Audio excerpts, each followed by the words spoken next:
All right, so let's go ahead and practice these unit rates. Again, we said a rate is where we're comparing two different objects or two different units. A regular ratio is where we are comparing the same thing, like so many children out of so many children. And then the unit rate, what do we say the unit rate means? Hayden? Yes, one of the units you are trying to get down to a 1. You have to figure out which one you need to get down to a 1. So on number 1, it says that Sarah reads 160 pages in 4 hours. On average, how many pages can she read in 1 hour? So this one is pretty easy, right? It's telling us what we need to get down to 1 hour, or to our 1. It's telling us we need to get down to 1 hour. So we would build our ratio rate table. What are the two things we are comparing here? 13? Pages and hours.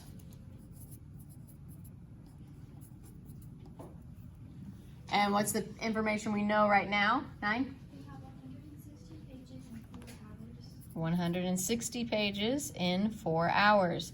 Now I know I need to get my hours down to 1. So what do I need to do there? How can I get that down to 1? 10? Divide it by 4. And if I divide this by 4, then 8.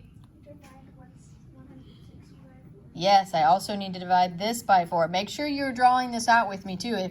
If the directions say to draw ratio rate tables and you don't do that, you're going to miss points. Okay? So make sure you're drawing this with me. So 160 divided by 4, what's that give me? It's a pretty simple one. I don't even necessarily need to write that one out.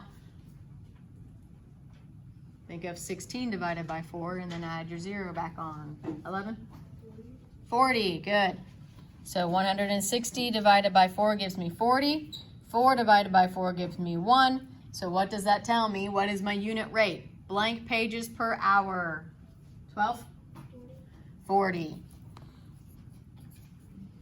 So that was a pretty simple, pretty straightforward one. Let's look at number 2. It says that Lou buys 20 pounds of apples for $40. How many pounds does he get for $1? So we need to build our table. And what are the two things being compared on this one? 8. The pounds of apples and how much it costs for them. Yes, the pounds of apples and the money. So LBS is the abbreviation for pounds. So pounds compared to the money.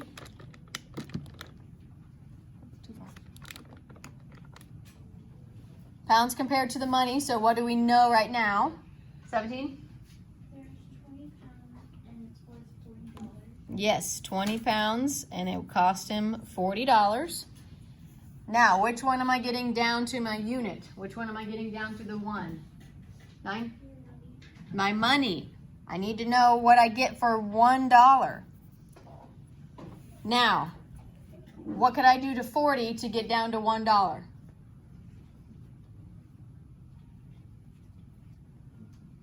Yes? 40 divided by 40. That would get me straight to my $1, right? If I divide this by 40, then what do I have to do here? Also divide this by 40. Is that an easy division for us? No. Not super. It's not too bad, but it's not super easy. So maybe let's think in some steps, right? Like we did on some of the ones we did yesterday, where we don't go immediately to what we need. We kind of take a couple steps to get there. What did you do, 9? So I did 20 divided by 2 and I got 10, and then I did 40 divided by 2 and got 20.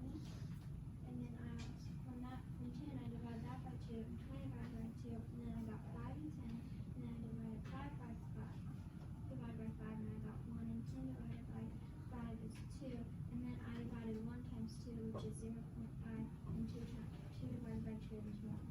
Okay, so she started here, divided 20 by 20 and 40 by 20 and got,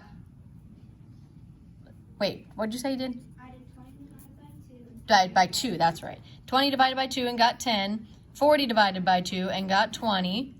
If you didn't do this exactly, don't erase. Draw a new box over to the side because there's more than one way to get there. And then, go ahead, what did you say you did next? So then you divided by 2 again, so you got 5 and 10. And then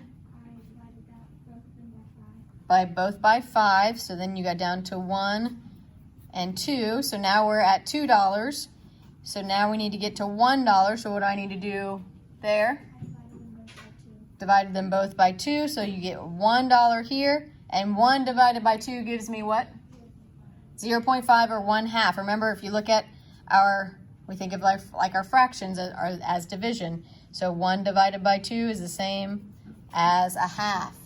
Now, if you did just straight from here, just divided them both by 40, you would still have gotten your half, but it's just not quite as simple of it in our brains where this is a little easier to just do it in our heads.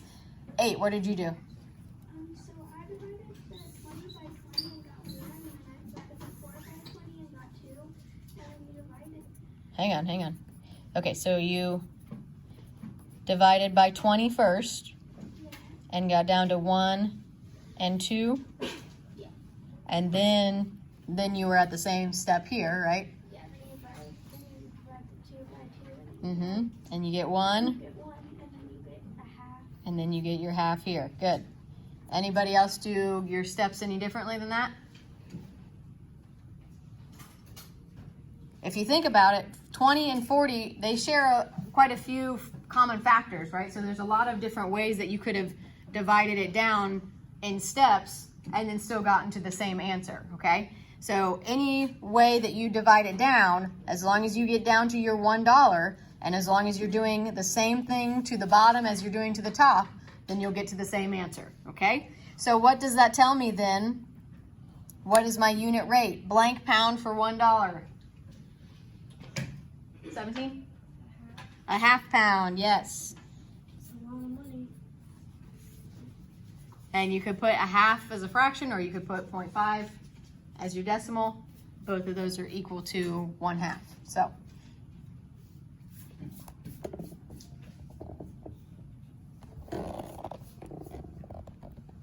All right, number 3. Jackie types 270 words in 6 minutes. On average, how many words does she type in 1 minute? So we build our table.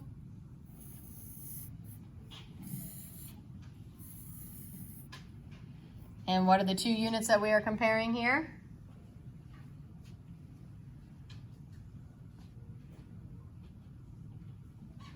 $10? Yes, words and minutes. And what do we know so far? 8? There's 270 words in 6 minutes. Good. And which of these units are we getting down to the 1? Which one's going to be our unit rate? 7? The minutes, yes. So we need to figure out how to get our minutes down to 1 minute. So what can we do there?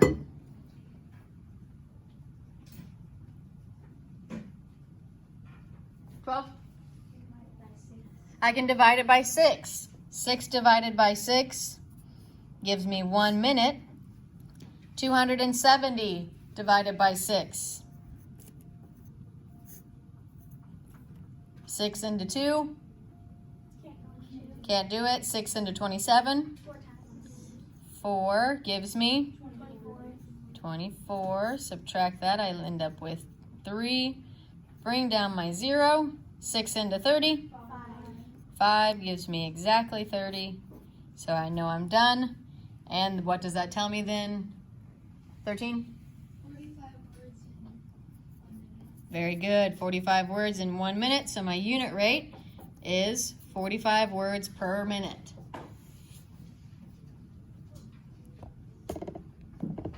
Is this getting easier now that we're doing some more practice? And number 4, Dylan had a total of 636 points after playing his computer game 12 times. on average, how many points did he score in one game? So we built our table. What are the two units being compared here? 5? Points to, well, not, I'm going to say game number, or game, because we are counting how many times he did, but that might confuse you. If you think of time, you might think of actually like minutes and hours instead of how many times he played the game. Times played, that works too. So points for and number of games. And what do we know from the info right off the bat? 14? Yeah, 636 points for 12 games. Good, 636 points for 12 games. And which one is our unit? Which one are we getting down to the 1? 2? The game. We want to know how many he gets in one game. So we know we need to get this 12 down to a 1. So what can I do there? 8? Divide that by 12. Yeah, I can divide it by 12. And then you have to divide the 636 by 12. Good, then I also need to divide 336 divided by 12. Or 600, did I say that right? 636 divided by 12. 12 into 6, 12 into 63, 5 times. which gives me, 60. subtract that, I get 3 left over, bring down my 6. 12 into 36 3 times. gives me exactly 36. So I'm done with my division. And what do I put into my table then? 9? 53. Which one does it go on? The points, yes.